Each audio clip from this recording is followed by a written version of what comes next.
Good morning. So if you don't know me, my name is Connie. I am an appointed elder here, ordained elder in the Free Methodist Church. And I asked them if I could sit down because I've got some health issues going on, and it's just better if I sit. And I ask that you be patient.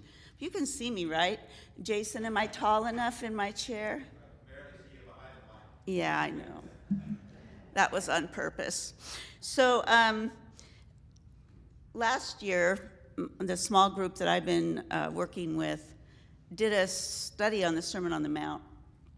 And I'm just going to do this as a preface. In the message, Jesus says, as the crowds are starting to get bigger, he got his faithful climbing companions, pulled them aside and said, I'm going up on the mountain. And they followed him. And he said they were committed climbing companions. So today, I'm looking around and I'm saying that these are the committed climbing companions, the faithful ones of Jesus. You're not out boating, you're not at some brunch, you're actually sitting here in a worship service. And for that, I think he would say thank you. One of the things that Jesus does in that first Sermon on the Mount experience with his disciples is he tells them, I want you to be close to me, I want you to be in close proximity with me, and I want you to listen intently. Social media actually seems to prevent us from doing that. It's so easy to be scattered. But as I read today, I'm hoping that you will go along with me, that you'll follow in the text that you prefer. I'm reading from the Message, and that's just because it's kind of fun, and I enjoy what H. Eugene Peterson does. So I live in a small house, a very small house, a very, very, very busy house, and I think Tane's got a picture that shows what my refrigerator looks like on the one side as you're coming in. Now on the front side, I have all the magnets I've been collecting since I started traveling and visiting the world since I retired officially in 2023. So as far away as Brazil, if I go to, oh good, everybody stand up and dance. Oh, sorry, that wasn't what that was. So anyway, on the front of my refrigerator, I have magnets of all the places I've gone. I try to pick up a magnet. Starbucks cups are too big. And on the side, I've done a collection of cards, pictures, different things that people have sent me, graduations, Christmas, whatever. And I think it's because people know that I'm a collector. Any other collectors out there? I collect cups, I collect candles, I collect apples, angels, shot glasses, cups. I already said cups. I got a lot of cups. But the thing that I've learned is that when people come into our house, the things that we have set aside, what we have on our walls, our pictures, whatever we collect, is our story. And we are our curators of our story, just like at a museum. So think about your own house. What do people see when they first walk in? What story does that tell you about, or tell them about you? So this is, if you walk into my kitchen, this is the first thing you see. Now up there, you can't see it very well, but are pictures of my first granddaughter, Annie, after she was a year old. My daughter, Casey, sent me magnets, and there's 12 of them, and I use them to put everything up.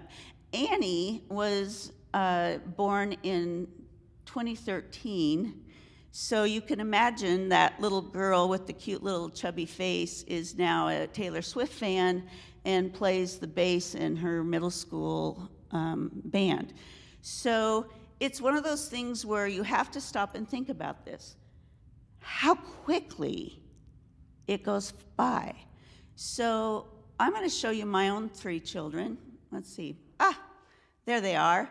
This picture was taken when our youngest was, this is Glenn Andrew on the right. He was just 1 year old and has always, I'm sorry, the bow ties always make me chuckle. He's always been very stylish. Then in the middle is his brother, Josiah Christopher, and then at the far end is Casey Ann. So that's Glenn Andrew, named after my dad, Josiah Christopher, and then Casey Ann. That picture was taken in 1988. Now the next picture is those same three children taken when Josiah got married in 2015. Oh wait, that was 2013. Casey is very pregnant with Annie here, so they made sure to crop the picture so you couldn't see. Josiah is so excited. It was a garden wedding in Portland. He's got a lovely bride, and Andy's next to him. Josiah made sure that Casey and Andy were what he called his best sister and his best brother. It was a very family kind of a wedding. Did you see how fast that went from 1988 to 2013? That's what it's like as a mom. That's what it's like as a dad, as a grandparent. Just how quickly it goes by, right? It's a blink. It's like, well, let me just share with you a poem. There's a man named Wayne Watson who wrote a poem that became a song in 1987, and because that was about the time I was having little baby Andy, I memorized it. And now think about this. I don't know about you, but I can remember what it was like making applesauce for my babies, for their baby food. We lived in Wenatchee, and there was tons of apples, peaches, everything else. But I was making applesauce one day to feed my little boys, and the next thing I know, Abel, the youngest grandson at the time, was showing me their hybrid apple tree at Ballard. He was 8 years old at the time. Like, it goes fast, you guys. It goes as fast as a watercolor pony. This is my pony. It's a reminder of how quickly things go.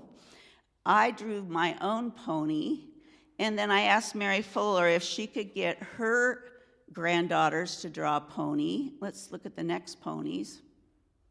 That's the pony done by Jade, who's 8. And then the next one is the pony done by Shayla, who's 3. And I know when you came in, you probably didn't notice, but I put out paper and pens and stuff.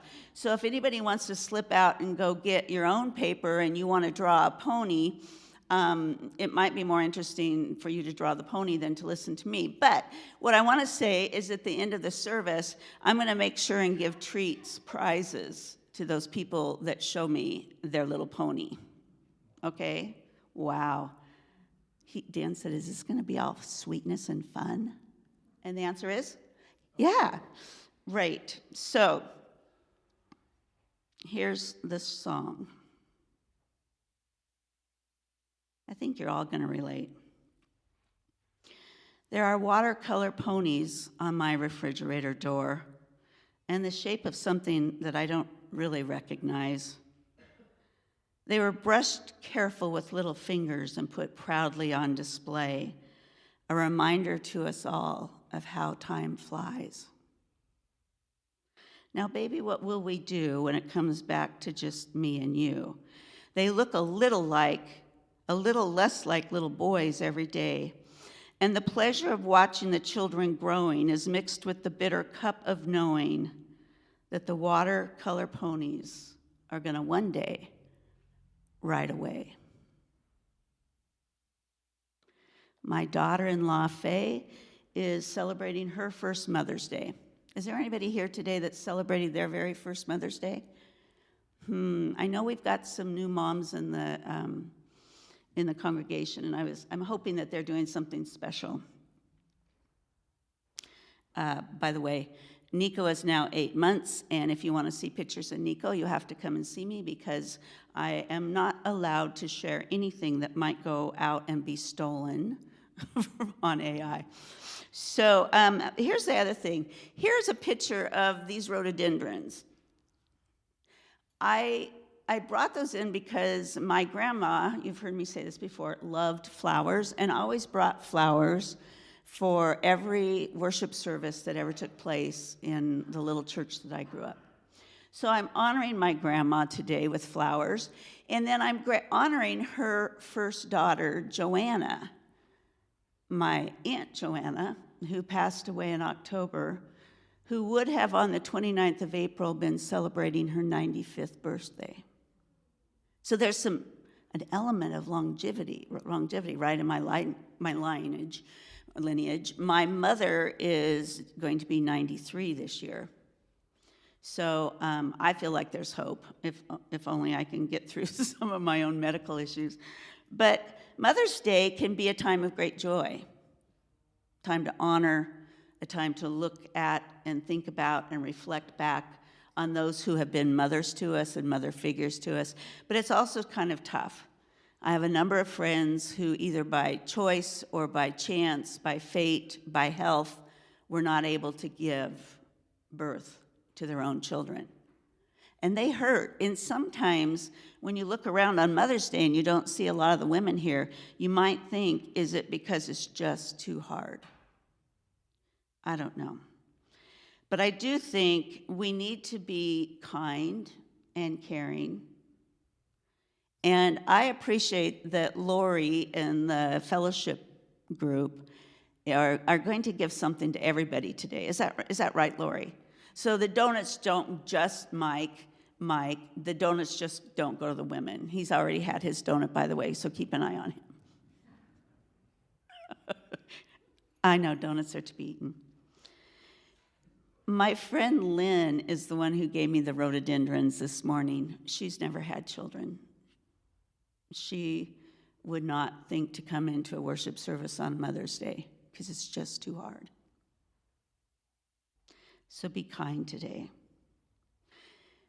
When my aunt died, my cousin knew that I was a collector.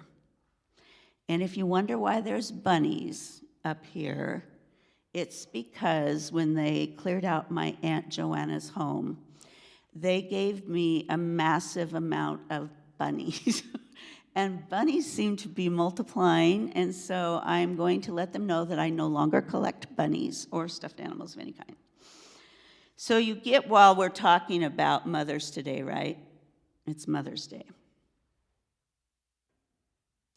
I'd like to pray. Jesus, I appreciate the model of kindness you showed to your mother Mary. Even when you were in excruciating pain on the cross, you took care of her, you saw her pain, and you comforted her. Help us today to celebrate the life of moms while comforting those who are hurting. You are the better Christ. You are the one who shows us a better way. Amen. Well, speaking of moms, a number of us meet every week. I meet on Mondays and on Tuesdays. We've been studying the book of Hebrews now since last September. Looking around, I see Anita's here and Melanie's here. We have two groups that meet. We call ourselves the Shebrews. It's because we're women who are intently looking at the book of Hebrews while we drink hot, sometimes cold, decaffeinated beverages. All right? So Shebrews. Do you get that? I think that's brilliant, but I don't know, it's not catching on. We are spending, seriously, this coming week, we're doing chapter 12. Chapter 12. Since last September, it's taken us that long. It's because we go word by word, line by line, through the Bible. There's a lot of flipping back and forth to the Old Testament because the book of Hebrews is written to a group of people who we think are from the lineage of the Jewish people. The word Hebrew actually is a form of the word haberu, the group of people that had been in Egypt who were nomadic wanderers. Remember? They wandered down during a drought under the supervision of the food by Joseph. And then when they finally got out, it was during the Exodus under a guy named, thank you. So let's look at this text together. And while you're looking at it, as I read it, I would like you to look for words that are repeated. Why? If they're repeated, they must be important. Thank you. Somebody's been listening. So let's go. Let's look at that first slide. So, my dear Christian friends, companions in following this call to the heights, take a good, hard look at Jesus. He's the centerpiece of everything we believe, faithful in everything God gave him to do. Moses was also faithful, but Jesus gets far more honor. A builder is more valuable than the building any day. Every house has a builder, but the builder behind them all is God. Moses did a good job in God's house, but it was all kind of, servant work, getting things ready for what was to come.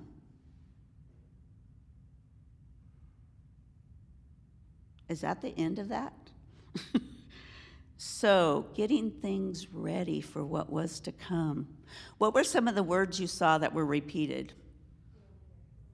Builder? What else? God. Everything, yes. Friend, companion, climbing companions, devoted followers, right? Well, there's one word that you might want to go back up just a little ways, Teen. I want to see if it stands out to you. Go back one more. One more. I think we've left off a section of it. So, in chapter 3, verse 6, who would like to read that out loud? I'm assuming you guys are following along in your text.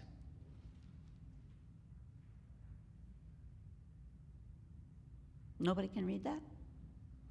It says, so, we need to look more intently, more closely at Jesus, who was the better builder, the better provider. And I think about this a lot whenever I'm reading. If I get to a so or a therefore, I remind myself, wait, especially with the book of Hebrews, there are 13 chapters, or what we call chapters, but I don't think that this was all set out with chapter 1, verse 1, chapter 2, verse 2. I have this thinking that it was originally a speech. It was a sermon, a long, long, long sermon. And sometimes you get a sense of pause, but usually you just have to think about it as somebody's just standing up and they're going on and on and on. And they're telling the story about this group of people called the Hebrews. But I'm going to tell you, we don't know very much. When we're studying this, we don't know, for instance, who wrote the book of Hebrews. It's disputed. We do know that it's at the very end of all the Pauline epistles, and so some people have said it's Paul. Others say, no, it doesn't sound like Paul, it doesn't start like Paul, sometimes kind of ends like Paul, but we don't know for sure. We also don't know when it was written. There's some internal cues that tell us that it was written to a group of people who were very, very familiar with the writings of the Old Testament, what we call the Old Testament or the Old Covenant. And we also think that they know about Jesus, but they seem to be a little less committed than they need to be as they're learning more about him. And so whoever this speaker is, they're talking, and their words are recorded, and then we can read it and write it, and you can go through and look at it in any translation you want. But the thing that comes out is that Jesus is better. Jesus is better than the angels. Jesus is better than the priest. Jesus is better than the high priest. Jesus is better than Moses. What? Moses? Isn't he the hero? Isn't he the hero of the whole story? Yep. And Jesus, in fact, is better than David. Because if you go back, David, the first king, how's he better than David? Well, if you search through all of the passages, you find out that the lineage or the house of David is not just the temple that was built by his son Solomon. It's also his lineage, his very kingship. It's his dynasty. It's his house. It's the tribe of Judah. Who's going to come from the tribe of Judah? This is not a trick question. Jesus, the Messiah.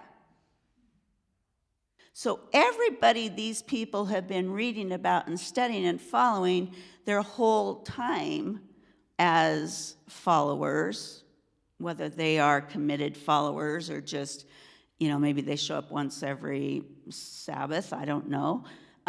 They need to be reminded of how much Jesus is better than those who have gone before them.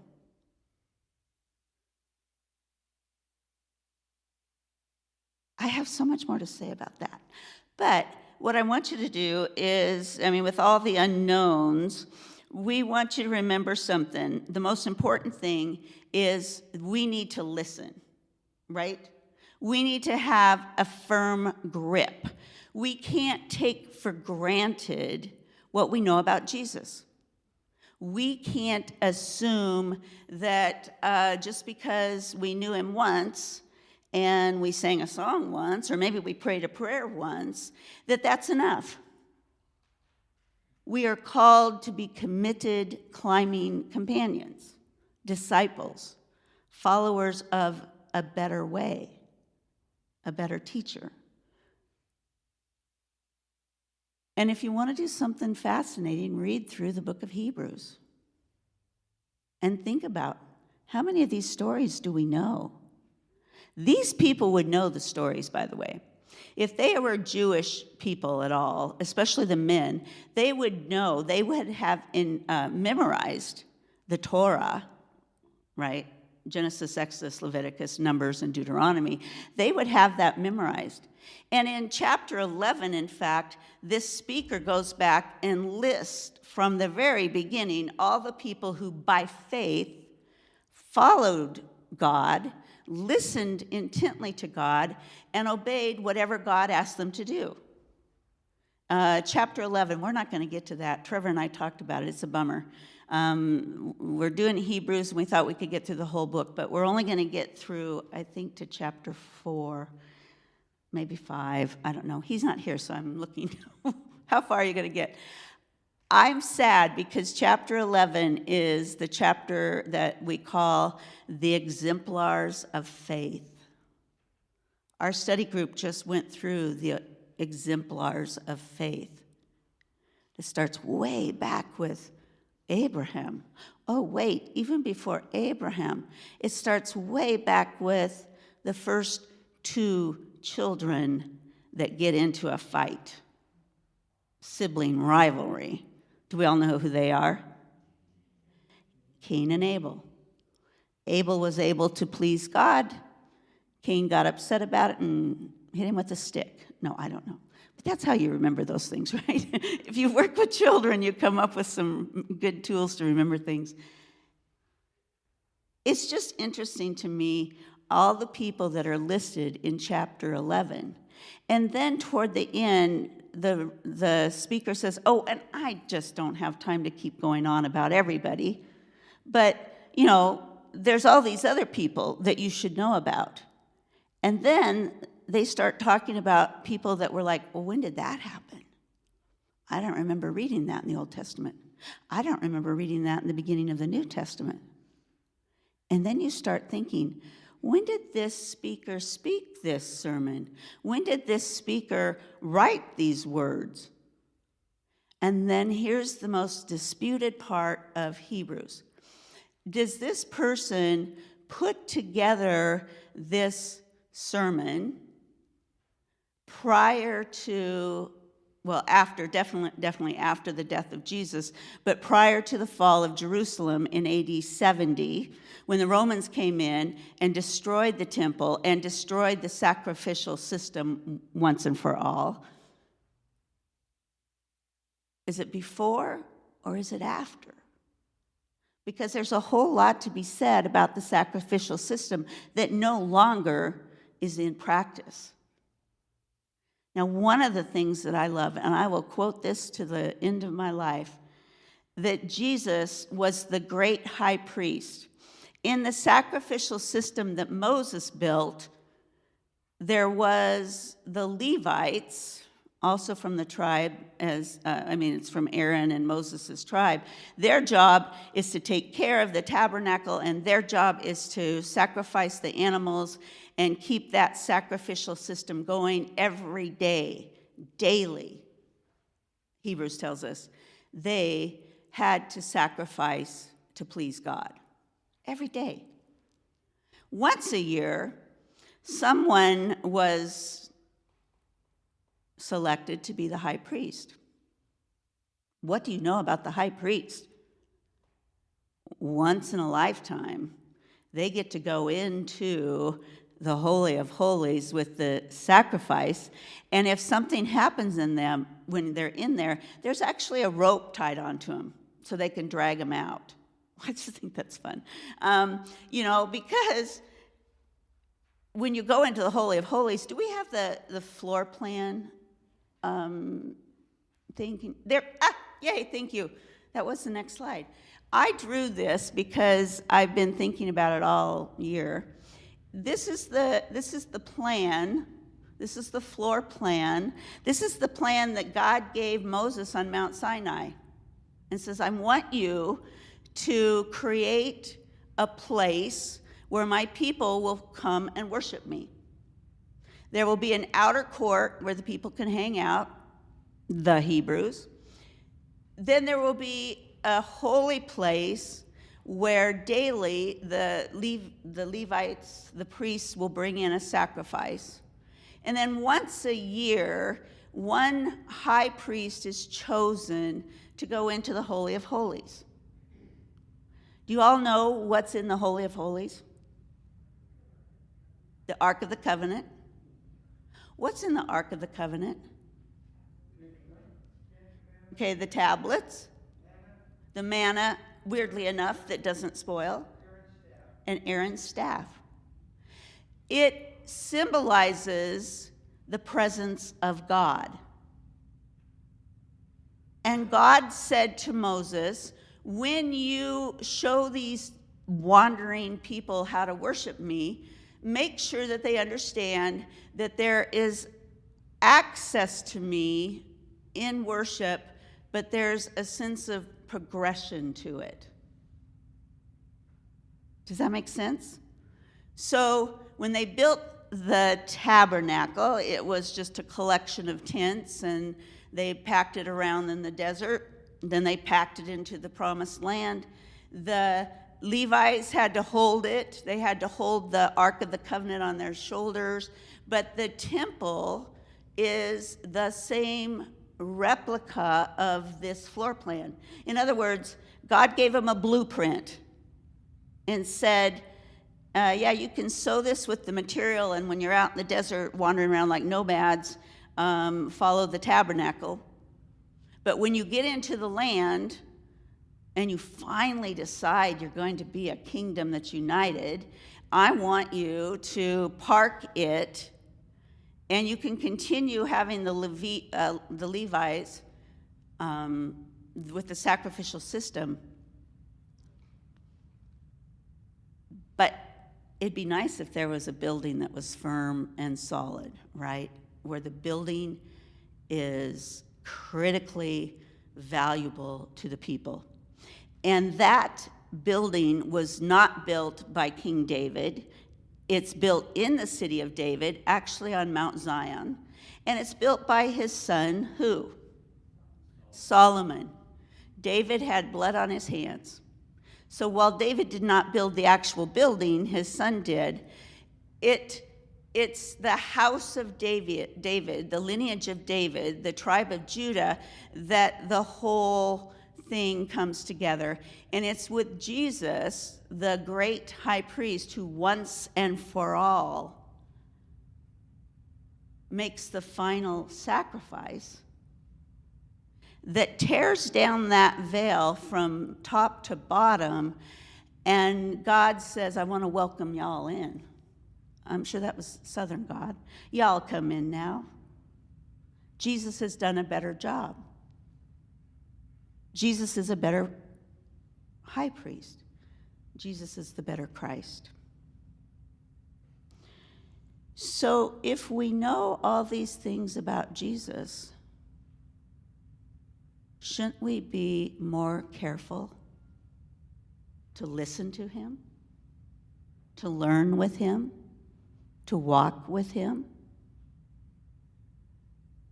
The Bible has lists and lists and lists of people who were faithful followers. And what I would like to say and contend is that we are in that list. Those of us who have heard the words, who have chosen to believe and follow those words, we are included in that house. This is our house, right? I mean, this is our house where we meet, but this isn't the church. This is just the building. Who we are, where we go, when we go out into the outside, that's where we get to show the world who we are, children of a better Christ. I think we can go to the next slide. I love that I've got this guy back here helping me. This is a quote, and I've said it often. I finally found out who said it, who actually I'm quoting. We are all just sojourners, We're just pilgrims. We're just like the people, the Hebrews, who were wandering around in the wilderness. We are all just sojourners on the path, walking each other home. Let's pray. Lord Jesus, thank you. Thank you that we can trust you, that we can follow you, that every day is a new day, a day to say, Jesus, I choose you, I choose your way. Thank you that we are loved, we are held, that you never leave us as orphans.